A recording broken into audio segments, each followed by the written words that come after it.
بما اننا خلاص لقينا الفكرة بتاعتنا وخلاص اتفقنا ان احنا هنتكلم عن شخصية الست الكبيرة اللي عايشة لوحدها، ويعني نقدر نقول ان التيمة بتاعة الفيلم بتاعنا هتكون عن الوحدة. يعني كل شوط محتاج ان هو يكون بيعبر عن الوحدة، كل مشهد محتاجين يكون بيعبر عن الوحدة، وطبعا اكيد هيكون بيعبر عن حاجات تانية، بس احنا لو هنقول حاجة وحيدة او عامة فهي الوحدة. طيب انا دلوقتي لقيت الفكرة بس مش عارف القصة بتاعتي هتمشي ازاي، يعني الفيلم هيبدأ ازاي، وفي النص ايه الاحداث اللي هتحصل، وفي النهاية ايه اللي هيحصل. وده اللي بنسميه البنى الدرامي، اللي هو بيكون 3 اتلات: التلت الاول من الفيلم، والتلت التاني اللي بيحصل فيه الحدث الكبير، والتلت التالت اللي بيحصل فيه الحل او بنشوف نهاية الفيلم هتكون شكلها عامل ازاي. وخليني اقول لكم بصراحة ان ساعات كتير الفكرة لما بتجيلي بيكون معاها القصة بتاعتها هتكون ماشية ازاي، واحيان تانية بيكون زي ما عملنا كده، احنا جبنا الفكرة بس ما نعرفش الحدوتة او القصة هتمشي ازاي. وزي ما قلنا ان بيكون في وقت تاني ان انا مش عارف القصة بتاعتي هتمشي ازاي، فمحتاج مداخل تسهل لي ان انا ابقى عارف ازاي الحدوتة هتبتدي وعلى الاقل ازاي هتنتهي، والجزء اللي في النص ده هنفكر فيه مع بعض شوية. طيب ايه الحاجات اللي هتساعدني ان انا ابني القصة بتاعتي؟ اول حاجة هي الشخصية. طيب نروح للكلام المهم قوي بقى، ازاي ببني الشخصية بتاعتي؟ بكل بساطة هنسأل شوية أسئلة كتيرة قوي، والأسئلة دي هي اللي هتجاوب لنا الشخصية هتكون عاملة ازاي. تعالوا نفتكر مع بعض الصورة اللي احنا ألهمتنا بالفكرة أصلا، وتعالوا نستشف منها ايه اللي بيحصل. وخلونا بقى نستخدم الورق الجميل ده، وبعد كده نستخدم اللابتوب علشان نكتب السكريبت. أول حاجة عندنا ان البطلة بتاعتنا، الشخصية بتاعتنا هي ست. الست دي قلنا ان هي ست كبيرة بس ما قلنا لهاش اسم، احنا محتاجين نعرف اسمها ايه. خلينا نقول ان هيكون اسمها فريدة. فريدة عندها كام سنة؟ خلينا نقول 75 سنة. هل ليها ابناء؟ قلنا برضو ان ليها ابن. هل هو متجوز ولا لا؟ ايوه متجوز، وخلينا نقول ان هو متجوز واحدة اجنبية وسافر وعايش معاها بره، وده سبب ان هو سابها في مصر. طيب ايه حدوته بقى القط اللي موجود معاها؟ قلنا ان القط ده، واحنا اول ما جالنا الهام خالص للفكره ان القط ده هيكون كان اللي جابه هو ابنها. طيب احنا قلنا ان هي وحيده. طب هي ليه وحيده؟ ملهاش قرايب، ملهاش اولاد حد من قرايبها، ملهاش جيران بيسالوا عليها، ملهاش ناس بيحبوها، ملهاش اصدقاء. خلينا نجاوب على السؤال ده. بما اننا قلنا ان هي وحيده، خلينا نقول ان هي ملهاش اي حد خالص من القرايب، ويمكن ليها جاره وحيده، وجارتها دي خلينا نقول ان هي مش موجوده دلوقتي لان هي عندها مشاكل صحيه وموجوده في المستشفى. خلينا نقول هي ساكنه فين؟ هل هي ساكنه في القاهره؟ هل هي ساكنه بره القاهره؟ ساكنه في الاسماعيليه، وخصوصا البيوت اللي بتبقى بعيده عن بعض شويه، يعني مش زي الشقق اللي موجوده في القاهره ان كل حد بيكون ساكن في دور، فبيبقى فيه قرب الى حد ما، هو مش قوي برضو، بس حاسس ان هي فكره البيت هتدي شكل اكبر من الوحده، اللي فيه انعزال، فيه مساحه اكبر علشان بس مجرد ان هو يكون في شخص تاني جنبها. طيب احنا كنا قلنا ان هي بتعاني من الوحدة، طب هي عندها مشاكل صحية تانية؟ ست في السن ده اكيد هيبقى عندها مشاكل صحية، فتعالوا نفكر مع بعض ايه المشاكل. طبعا اول فكرة هتيجي في دماغك وهي فكرة يمكن تكون كلاشيهية شوية، وهي ان هي ممكن يكون عندها زهايمر، بتنسى. هي فكرة لطيفة بس زي ما قلنا كده ان هي كليشيهية. طيب تعالوا نقول ان هي عندها مشكلة في النظر، يعني هي من غير النضارة ما بتشوفش خالص، لازم بتلبس نظارة. ايه مثلا الحاجة اللي هي بتحب تعملها في وقت فراغها؟ يعني هل من الناس اللي هي بتحب تعمل تريكو، ولا من الناس اللي بتحب تسمع اغاني لمغنيين زي ام كلثوم، عبد الحليم؟ بتحب مثلا تزرع الورد اللي في الجنينة؟ كل حاجة من دول هتساعدنا. فتعالوا نقرر نقول مثلا ان الهواية بتاعتها وهي، يعني انا شايف بتسقي الورد دي فكرة كليشيهية شوية، تحس ان انت شفتها كتير قوي. فكرة سماع الموسيقى برضو كليشيهية الى حد ما.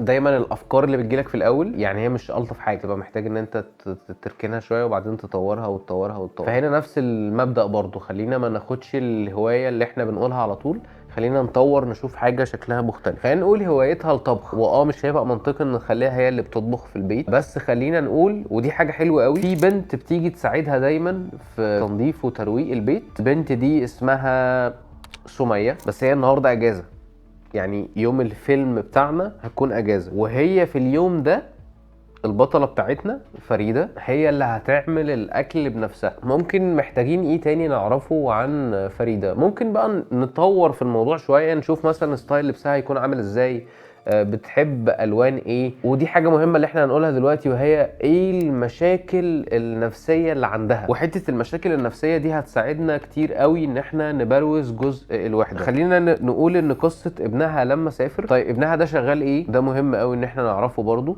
خلينا نقول ان ابنها ده اسمه تامر، يعني اتخرج من كلية هندسة علشان والده كان مهندس، وهي كانت بتحب والده جدا، ووالده توفى في سن صغير، فده سبب برضو ان هو تامر الابن الوحيد لفريدة. هي كان نفسها ايه؟ كان نفسها ان تامر ده يعوضها عن جوزها، فكانت شايفة ان هو تامر لما يكبر هو اللي هيعوضها عن ده، وهيكون الشخص اللي جنبها على طول.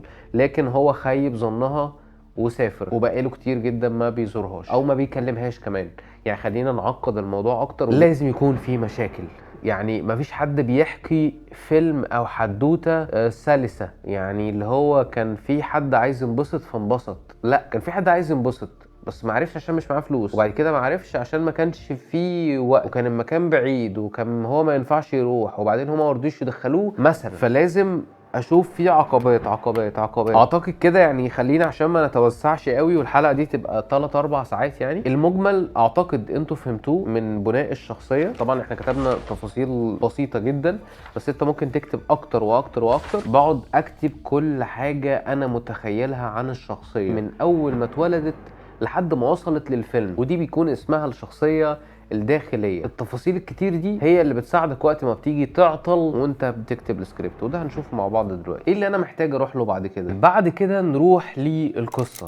كتبنا خلاص تفاصيل الشخصيه، احنا عايزين نقول ايه من الفيلم بتاعنا؟ الوحده. عايز اوصل ان الوحده دي شيء وحش جدا، وممكن يعرض الشخص الوحيد ده للخطر لو احتاج في وقت من الاوقات لحد يكون موجود معاه ضروري لشيء معين، ولا الحيوان وجوده مع الانسان بيضيف كتير وبيعالج كتير قوي من المشاكل النفسيه اللي ممكن تحصل للانسان، وهي فكره ان القط اللي عايش معاها هو عامل لها دعم نفسي كبير. ولا احنا الفيلم بتاعنا بيتكلم عن يعني ان ابنها ده خد قرار مش صح، ان هي نفسها خدت قرار مش صح، سواء بان ابنها يبعد عنها او انها ما تحاولش ان هي تتجوز تاني ويكون الولد ده ليه كذا اخ، او فكرة ان هي برضو ملهاش اصدقاء كتير او ملهاش معارف كتير يقدروا يكونوا موجودين جنبها ساعة الجد. انا من رأيي حاسس ان الفيلم ده بيتكلم عن ان وجود القط في حياة فريدة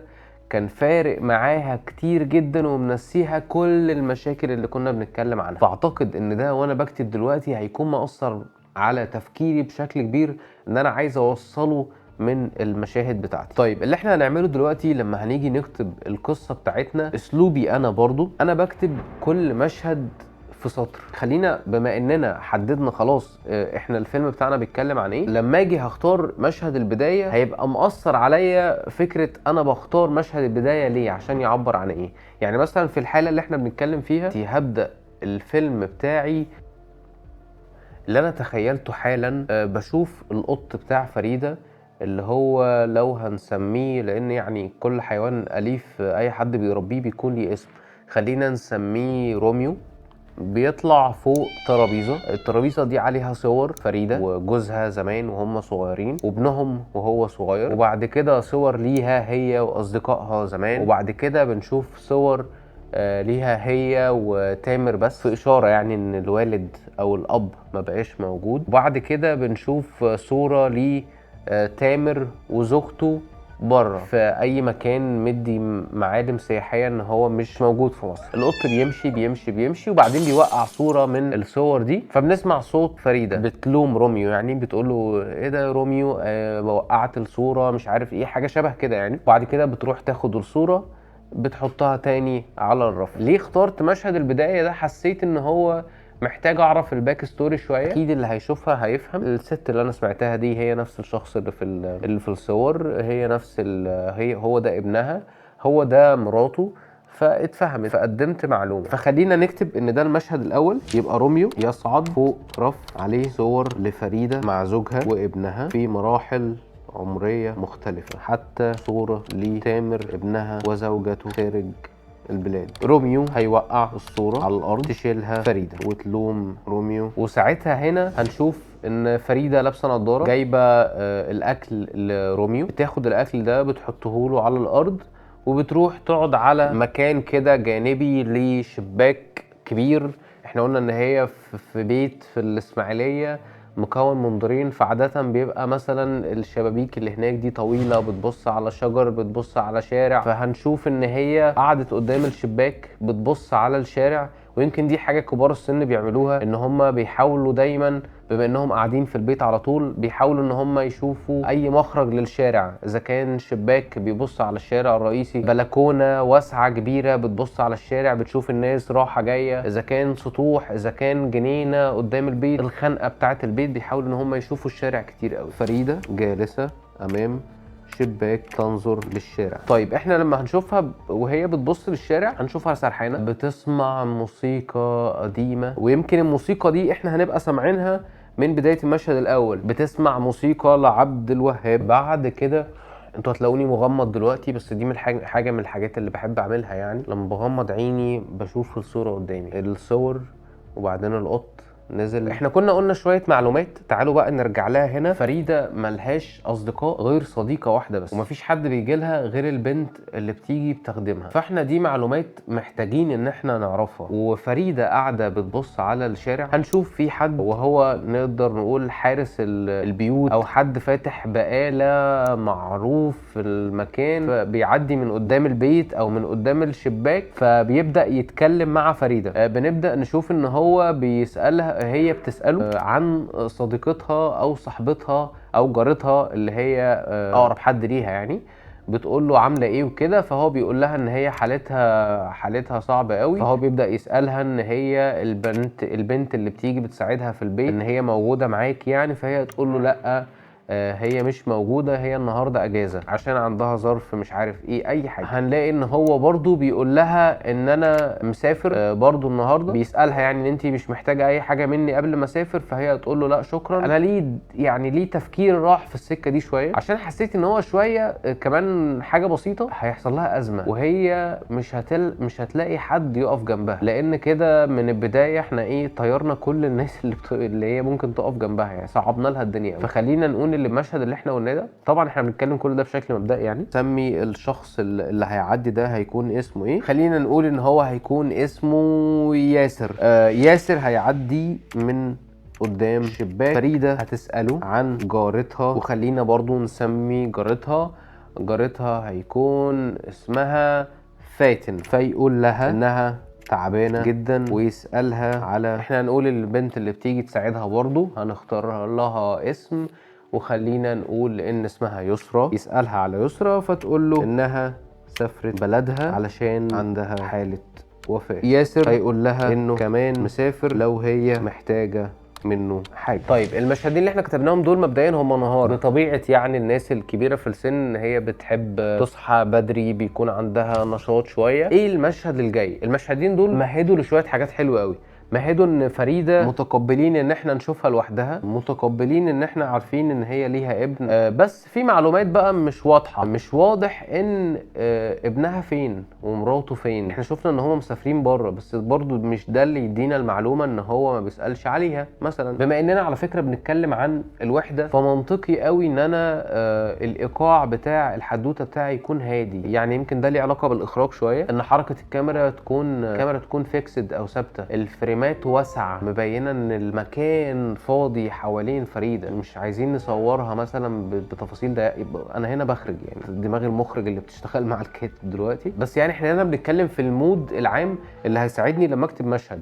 فانا دلوقتي لما هروح لمشهد ليل، تعالوا نتخيل ايه المشهد اللي بعده اللي ممكن يحصل. انا متخيل قوي ان انا شايفها قاعده بتتفرج على التلفزيون، قاعده بتتفرج على التلفزيون على مسلسل من المسلسلات اللي بتتعاد كتير جدا، اللي احنا بنشوف الناس الكبيره كلهم بيتفرجوا عليه. روميو قاعد جنبها بتلعب في شعر روميو، بتمسك موبايلها بتتصل بابنها، بنشوف صورته على الموبايل حاضر مراته، ومبسوطين جدا، باين ان هم مبسوطين جدا. وبنشوف في نفس الوقت يعني الرنه بتقفل، وبنشوف ان هي اتصلت كتير جدا وهو ما بيردش عليها، فده يبين ان هو ما بيتواصلش معاها خالص. ونشوف برضو ان هي بعتاله فويس نوتس كتير. هي هترن مره، سامعين بقى صوت المسلسل شغال، الدنيا هاديه جدا، الجو ليل، بنشوفها بتبعت فويس نوت. ممكن نشوف في الفويس نوت دي ان هي ممكن تكون بتلومه، بتقول له ان انا برن عليك كتير ما بتردش، او نوصلها لمرحله ابعد. يعني عاده لو في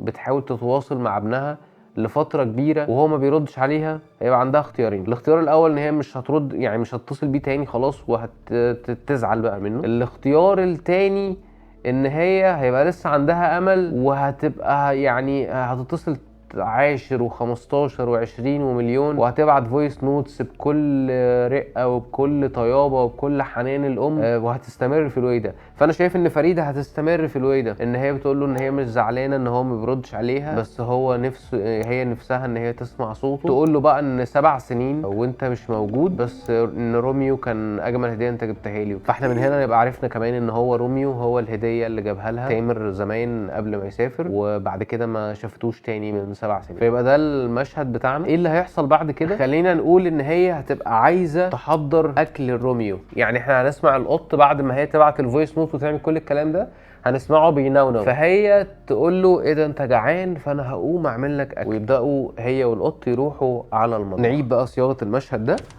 فريده شاهد تلفاز لمسلسل بيتعاد مليون مره، تمسك هاتفها تتصل بابنها تامر، يظهر على الشاشه تامر لا يرد عليها من فتره كبيره، ترسل له فويس نوت انها غير زعلانه وان روميو اجمل هديه جات لها. بعدها تقوم تحضر اكل روميو في المطبخ. طيب ده هيكون الساعه كام؟ خلينا نقول ان هو بالليل. طبعا احنا بنكتب فيلم قصير، فمحتاجين ان يعني الاحداث يعني ندخل في الموضوع اسرع من كده شويه، لان طبعا بيبقى احنا مربوطين بمده معينه، محتاجين ان الازمه تحصل. هي دخلت معاها روميو، روميو طلع قعد على الكرسي، هي هتبدا تعمل اكل ليها والروميو، وهتتكلم مع روميو كانه بني ادم، هتدردش معاه. طبعا هي هنا هتكون مرتبطه شويه بالذكريات بتاعه ابنها، لان هو اللي جاب لها روميو. هتتكلم مع روميو تقول له ان هو ان ابنها وحشها جدا. تسال روميو تقول له هو انت لو انت عيال اللي انت خلفتهم يا روميو عمل معاك كده كنت هتعمل ايه؟ وهيبدا هنا هيكون في حديث شويه ما بينها وما بين روميو عن مشاعرها الحقيقيه، عن هي حاسه بايه، عن ان هي زعلانه من ابنها، بس في نفس الوقت مش قادره ان هي تكون زعلانه منه بالشكل اللي هو الغضب. نفسها ترجع للماضي، نفسها تشوف جوزها زمان، فهيكون بينها وبين روميو الحديث ده. طبعا احنا زي ما قلنا ان احنا بنشوفها دايما لابسه نظاره. طيب احنا عندنا اختيارين هنا، ان احنا نأزم الدنيا بدري قوي، نخلي في حدث كبير يحصل. ولو تفتكروا احنا قلنا في الاول ان هو احنا في الاخر هنخلي روميو يموت، فممكن نعمل ده دلوقتي ولا نأجله شويه. انا شايف ان احنا بنتكلم في المشاهد اللي احنا شفناها دي، فاحنا تقريبا اول مشهدين هما التلت الاول بتاعنا بتاع الحدوته، من بدايه مشهد المطبخ اللي احنا هنبداه، فاحنا بدأنا في التلت التاني. تعالوا نفكر مع بعض ايه الاحداث اللي هتحصل في المطبخ. وبما اننا رحنا للتلت التاني، الفيلم هينتهي على ايه؟ وده اللي محتاجين نفكر فيه مع بعض. الحدوته هتنتهي على ايه؟ احنا محتاجين باب الامل الوحيد ليها، وهو روميو يحصل له اي مشكله. علشان روميو يحصل له اي حاجه نستغل المشاكل بتاعتها. هي ايه بقى المشاكل بتاعتها؟ ان هي قلنا ان هي ما بتشوفش كويس من غير النضاره، فمحتاجين ان النضاره تتكسر. ولما النضاره تتكسر هيكون ده من ضمن الاسباب ان روميو هيحصل له حاجه معينه. خلونا نفكر سوا. بصوا الحته اللي احنا فيها دي دايما بتحصل لي في اي سيناريو بكتبه، وهو ان انا بتيجي عندي معطيات كتير جدا وعندي شويه تفاصيل عايز اوصل لها، بس انا مش عارف اجمع الخيوط ببعضها. انا واحد من الناس اللي هي بتطور افكارها بالكلام، فبشوف مثلا حد قريب مني واقعد اتكلم معاه في التفاصيل واقعد ارغي زي ما انا بتكلم معاكم كده، بس هو الفرق ان بيكون في حد بيرد عليا، فبيكون في حد بيشاركني الحديث، فهو بيقول حاجه، فالحاجه دي بتفرقع او بتنور فكره في دماغي، فبقول انا حاجه تانية، فهو بيقول حاجه ثالثه، فبنلاقي في فكره جديده طلعت. بس طبعا انا مش هعرف اعمل ده لان انا دلوقتي بصور الساعه 4 الفجر، فبما اني معاكم كده فانا هتكلم وارد على فكروا معايا كده، ولا ممكن يكون عندنا نهايه تانية. قلنا ان ليها صديقه في المستشفى ساكنه في الاسماعيليه لوحدها، عندها مشكله في النظر. انا محتاج دلوقتي اعرف هل بعد ما روميو انتهى، طيب انا بفكر في حاجه، بفكر ان هي تاخده وتدفنه في جنب جوزها، وبفكر ان انا اخلي تامر يرجع، بس حاسس ان ده هيبقى نهايه غير واقعيه شويه. عارفين النهايه السعيده، يلا نخلي الفيلم جميل ومبسوطين وكلنا والشخصيات كلها مبسوطه. بس انا دلوقتي محتاج اخد بريك، في افكار كتير افكار كتير افكار كتير، لان بحس ان دماغي حصل فيها بلوك كده. هناخد بريك وبعد كده نرجع نكمل.